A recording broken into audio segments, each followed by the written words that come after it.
Hello students, very good morning. मैं आपको teaching skill करवा रही थी और पेडागोजी ऑफ सोशल साइंस के। तो इसमें मैंने आपको व्याख्या कौशल आपसे शेयर कर चुकी हूँ, दृष्टांत कौशल भी। और आज हम करने वाले हैं पुनर्बल कौशल। ये हमारा आपका तीसरा टीचिंग स्किल है। आज इसको हम स्टार्ट करते हैं पुनर्बल कौशल को। इससे पिछली लास्ट की 2 वीडियो मैंने ये आप इसको एक्सप्लेन कर रखा है। साथ में मैं आपको इसको डिस्क्रिप्शन बॉक्स में भी लिंक इसके शेयर कर दूँगी। तो अब हम करते हैं पुनर्बल कौशल। इसकी डिफाइन क्या है, इसके घटक क्या है और इसका एक एग्जाम्पल कैसे हम इसको माइक्रो टीचिंग प्लान में यूज़ कर सकते हैं।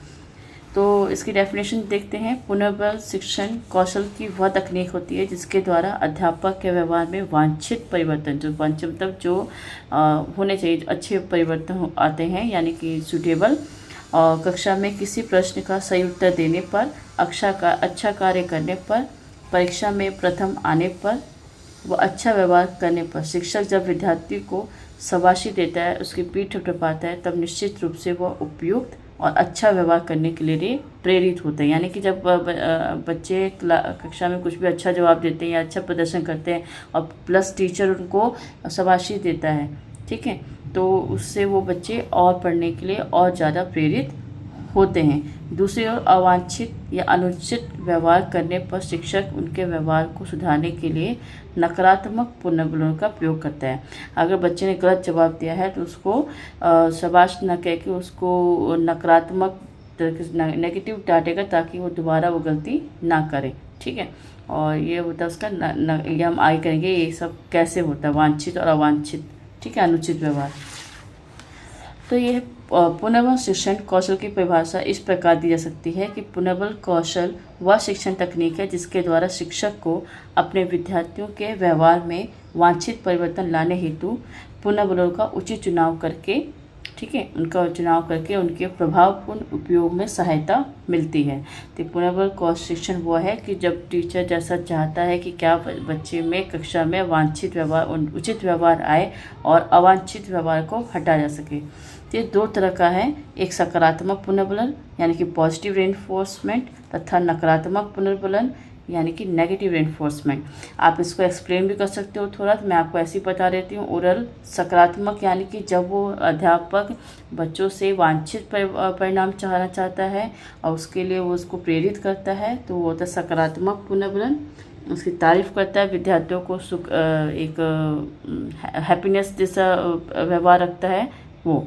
और नकारात्मक पुनर्बलन में इसमें अगर विद्यार्थी के जो अवांछित व्यवहार है, जो उनके अनुचित व्यवहार है, उनको उनको उत्साहित ना करके बल्कि उनको दोबारा गलती ना करे, इसके लिए वो सहायता करते हैं। यानी कि सकारात्मक में उसके वांछित व्यवहार लाने के लिए विद्यार्थियों में, और नकारात्मक में अवांछित व्यवहार को हटाने के लिए प्रेरित किया जाता है। इसी को हम पुनर्बलन कहते हैं, यानी कि प्रेरित करना किसी को।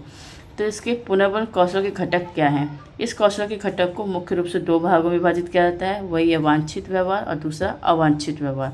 वांछित व्यवहार जैसे कि इसके अंतर्गत शिक्षक उन सभी शाब्दिक यानी कि वर्बल या ओरल, ठीक है, शाब्दिक या वर्ड से या मौखिक व्यवहार को सम्मिलित किया जा सकता है जो विद्यार्थी को ठीक उत्तर देने या उसके लिए प्रेरित करते हैं, जैसे कि शाबाश, बहुत अच्छा, ठीक, बहुत बढ़िया, अति उत्तम आदि जैसे शब्दों का प्रयोग करता है।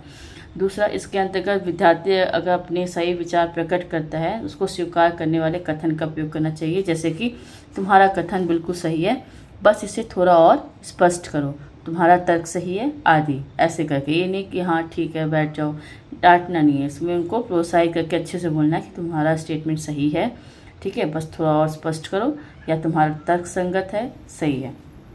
अवांछित व्यवहार इस घटक के अंतर्गत शिक्षक शाब्दिक या मौखिक अभिव्यक्ति के व्यवहार से नकारात्मक पुनर्बल को प्रयोग करता है जो विद्यार्थियों को निरुत्साहित करते हैं, जैसे कि नहीं, गलत, ठीक है, बेवकूफ़, ठीक, गधा, मूर्ख, पागल। काफ़ी टीचर्स जो हैं ऐसे कभी कभी बोल देते हैं, जबकि उनको ऐसा नहीं करना चाहिए।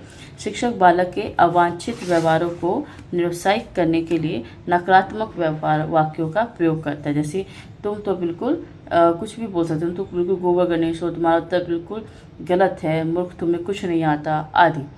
और नकारात्मक हाव भाव भी इसमें पुनर्बल प्रदान करता है, जैसे कि चुप, ओठों पर उंगली रख के शू आदि करना। ये बच्चों के अवांछित व्यवहार को नकारात्मक, यानी कि उसमें अध्यापक उसको प्रमोट नहीं कर रहा है, ठीक है, नकारात्मक पुनर्बल प्रदान कर रहा है। अगर वो अच्छा जवाब दे रहा है तो उसको प्रेरित करने के लिए, उसको उत्साहित करने के लिए शाबाश बोलता है। अगर कोई अवांछित व्यवहार बच्चा कर रहा है तो उसको नकारात्मक पुनर्बल देना पड़ता है। चेहरे और भाव से भी नकारात्मक क्रिया करना, आंखें दिखाकर या फिर सर हिलाकर, ये करके। अब चलिए इसका माइक्रो टीचिंग प्लान में देखते हैं कैसे होगा। तो micro teaching plan for practice skill of reinforcement, पुनर्बल कौशल के लिए। यहाँ पे अध्यापक का नाम, यहाँ पे कक्षा मैंने यहाँ ले रखी है शायद 8वीं, ठीक है। दिनांक है आज 26 जून 2023। शिक्षण अवधि 7 मिनट ले लेते हैं। कहीं कहीं बच्चों की संख्या भी लिखी होती है कि रीइंफोर्समेंट किस किस बच्चे का हम नाम लेने वाले हैं, वो भी इसमें मेंशन करना होता है। विषय हो गया आपका सामाजिक विज्ञान, और उपविषय मैं इसमें ले रही हूँ वायुमंडल और उसकी परतें, लेयर्स, ठीक है। देखो इसको कैसे करते हैं, ये आपके अध्यापक क्रियाएं और ये विद्यार्थी की। तो जैसे अध्यापक बोलता है क्लास में जाते ही, बच्चों कल हमने वायुमंडल के बारे में पढ़ा था, पूरी कक्षा को संबोधित कर रहा है। इसमें ना टीचर के वो दिखाना, एक्टिविटी दिखानी है इसमें, ठीक। पूरी कक्षा संबोधित करते हुए क्या तुम बता सकते हो कि वायुमंडल किससे बना है। अध्यापक सहमति दर्शाते हुए अपना सिर हिलाता है, चाहे देखता है कौन बताएगा। तो एक साथ सब स्वर में, वायुमंडल कई प्रकार की गैसों, धूलकणों, जलवाष्प आदि के मिश्रण से बना है। तो बोलते हैं, टीचर बोलता है बहुत अच्छा। एक विद्यार्थी को संबोधित करते हुए कि सोहन क्या तुम बता सकते हो कि वायुमंडल कौन सी गैसों से बना है, कौन कौन सी गैसों से बना है और सबसे ज़्यादा मात्रा में कौन सी गैस पाई जाती है। तो सोहन बोलता है वायुमंडल nitrogen, methane, ozone, organ, CO2, hydrogen आदि गैसों से बना है। इसमें नाइट्रोजन गैस वायुमंडल में सबसे अधिक पाई जाती है, 78%। तो आप इसी तरह टीचिंग प्लान में आप ऐसे ही बच्चों को प्रोत्साहित करना है, बच्चों को इसमें इन्वॉल्व करना है, उनको शाबाशी भी देनी है, ठीक है। उनको नाम लेके बोलना है कि आप सोहन तुम बताओ, ठीक है, ऐसे करके।